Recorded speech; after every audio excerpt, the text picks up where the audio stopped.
Founder daw. Bakit?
These towering giants are not only the tallest animals in the world, but they also play an important role in the ecosystems they call home.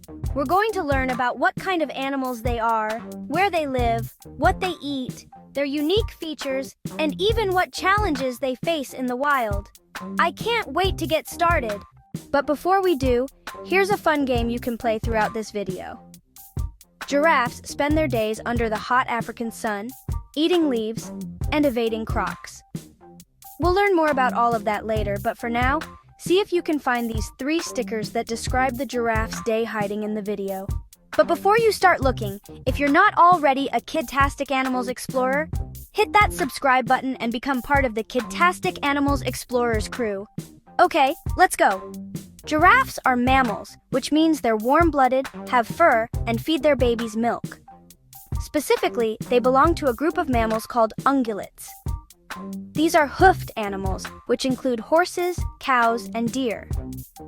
But what sets giraffes apart is that they're part of a family called Giraffidae. This family only has 2 members, the giraffe and its shorter cousin, the okapi. Even though okapis don't look much like giraffes, they share some surprising traits, like their long tongues and similar body structures. Isn't it amazing how diverse the animal kingdom can be? Giraffes are native to Africa, and they live in open habitats like savannas, grasslands, and woodlands. These areas are perfect for giraffes because they provide lots of trees and shrubs for food. You'll find giraffes in countries like Kenya, Tanzania, Botswana, and South Africa. But did you know there are different types of giraffes? Scientists have identified several species, including the Maasai giraffe, the reticulated giraffe, and the southern giraffe. Each type has slightly different spot patterns and live in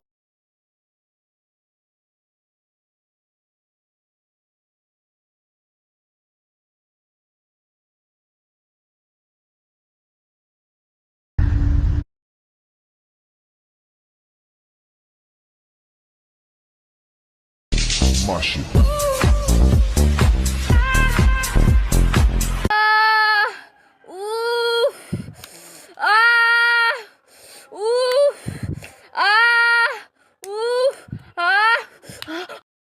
Mashi.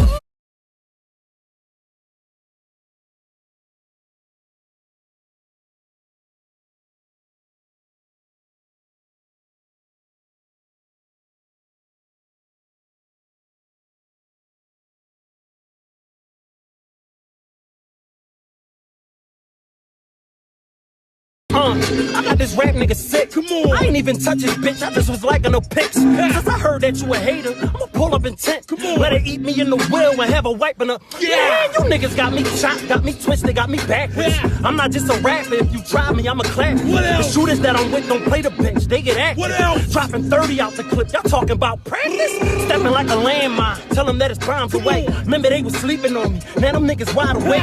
I'ma keep applying all this pressure till my mama straight. I don't like beef, but I love to retaliate. Fucking all these bad hoes, pimping ain't easy. Ain't make it out the hood, but look, I'm still talking greasy. Still free banger, free stretcher, free leafy. You been hating on me since a camp, but still can't beat me. They talking crazy with no gun, tell them pipe down. You got a car to get a strap, it's on me right now. We don't care about your past and what you would've been. We rather hear about the work that you be putting in. Gotta update your resume with us. Shorty bad with a fat ass, that's a plus. She told me that she loved me deep down, I know it's love.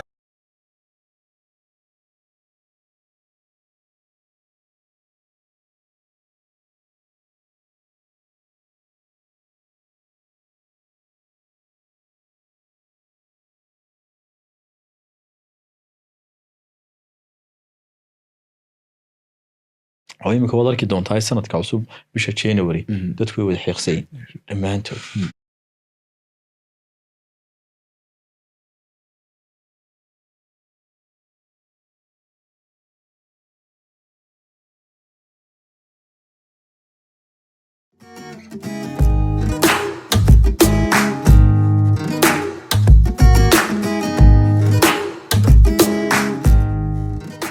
So in the 2020 election video that Mr. Beat did, the Green Party didn't even get mentioned. In 2000, the party won its most support ever, 2.7% of the vote, nearly 3 million votes. The thing that interested me most about the Green Party was just that, its 2000 election performance. I'm a registered libertarian. I've been a registered libertarian for 5 years. My fiance voted for the Green Party in 2024. I voted libertarian this time around as well. I've had the chance to vote for the Libertarians since 2020, and I've done so. The Green Party didn't do so well in 2016. It got like 1% of the vote, and it was the best showing for the party since 2000.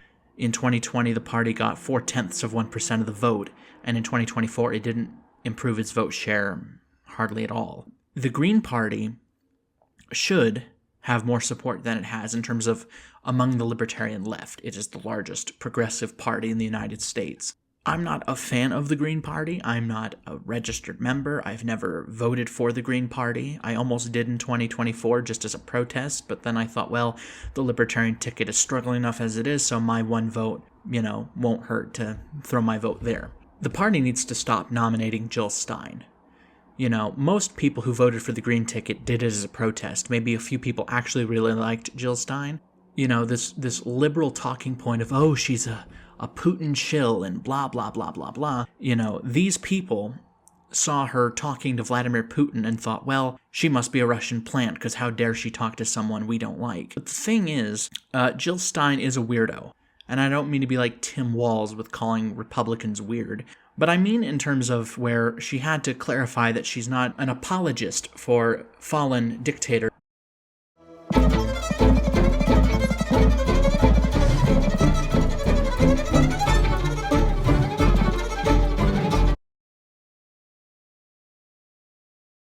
So you're proposing at least to consider the idea that experience is fundamental. Experience is not just an illusion that emerges from the set of quirks. That there could be something about the conscious experience of the world that is like at the core of reality. Yeah, but I wouldn't do it. I wouldn't, because there's panpsychism, right? Which wants to so say that's that all the way there. So yeah, panpsychism is like that's literally one of the laws of physics. Right, Is but see, what all those do is like just the idea of say like physicalism versus idealism, which are kind of the two philosophical schools you can go with. Physicalism says all that exists is physical. Idealism says all that exists is mind. We're actually saying, look, both of these. To take either of those positions is already to project out into that third person view, right? And that third person view, we want to really emphasize, is a fiction. It's a useful fiction when you're doing science, right? If I want to do like, the Newtonian physics of billiard balls on a pool table, great. I don't want to have to think about experience at all, right? But, if I'm asking deeper questions, I can't ignore the fact that there really is no third person view and that any story I tell about the world is coming from, it's not just first person, but it's literally, because I'm going to argue that experience always involves all of us. Experience always originates out of a community. That, you're always telling those stories from the perspective of already existing, of already being in experience. So whatever account we want to give of the world is going to have to take that as experience as being irreducible and the irreducible starting point. So ultimately, like we don't have an answer. Like that's when people are like, well, what are you suggesting as the alternative? It's like, look, that's the good work of the next science to come. Well, our job was to point out the problem with this. But what we would argue with is, and we're thinking about the next book, is this is really going to require a new conception of nature, right? That doesn't sort of jump right to that third person, that fiction.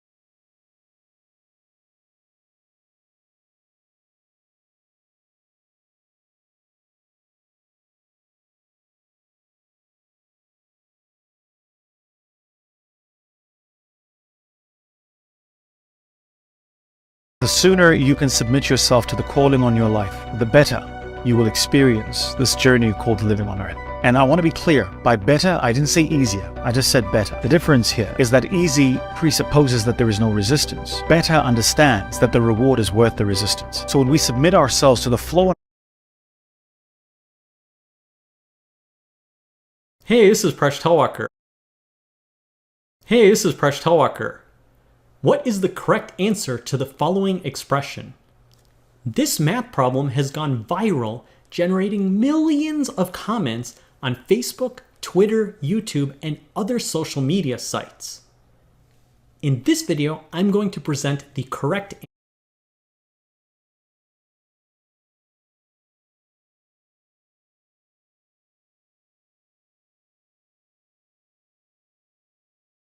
You know, one of the most important ideas in life, actually, is the idea that when we have something complicated, we try to break it down into smaller pieces to get better understanding. And that applies in math as well. We have a number and we break it down into smaller pieces so we can get a better idea of what makes up that number. What we'll be doing now, it's called prime factorization. We take a number, we find out its factors, and ultimately down to the smallest factors that can no longer be divisible by any other whole numbers. So let's take a look at an example of factoring the number 72. One common way is with a tree. So numbers do grow on trees. Prime factorization with a factor tree looks like this. We take the number 72 and we think of two numbers we can multiply together to get 72. How about 9 and 8? Well, that's good. Now we look at 9. Is 9 a prime number? No, because we can divide it by another whole number. 9 can be divided by 3, and it is made up of 3 times 3. Well, it turns out 3 is a prime factor, so we're going to stop here on this branch of the tree and then continue with this other one. 8 is the product of 2 and 4, and once again we see one of these numbers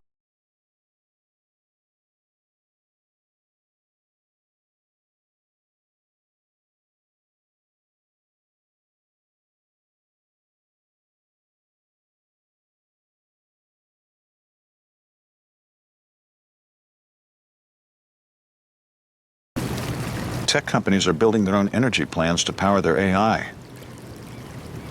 Well, if they had SAP.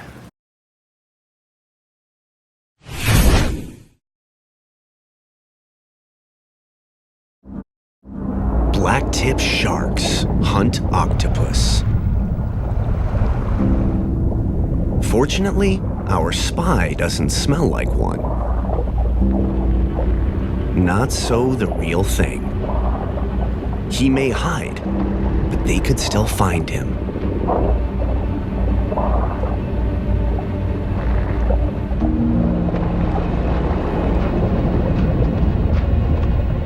Time for some quick thinking. A hollow bamboo shows promise.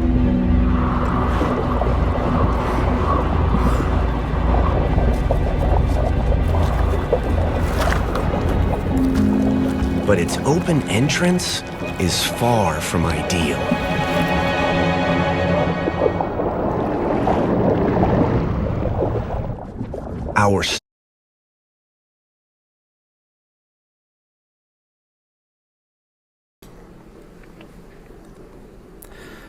Hello. I made a video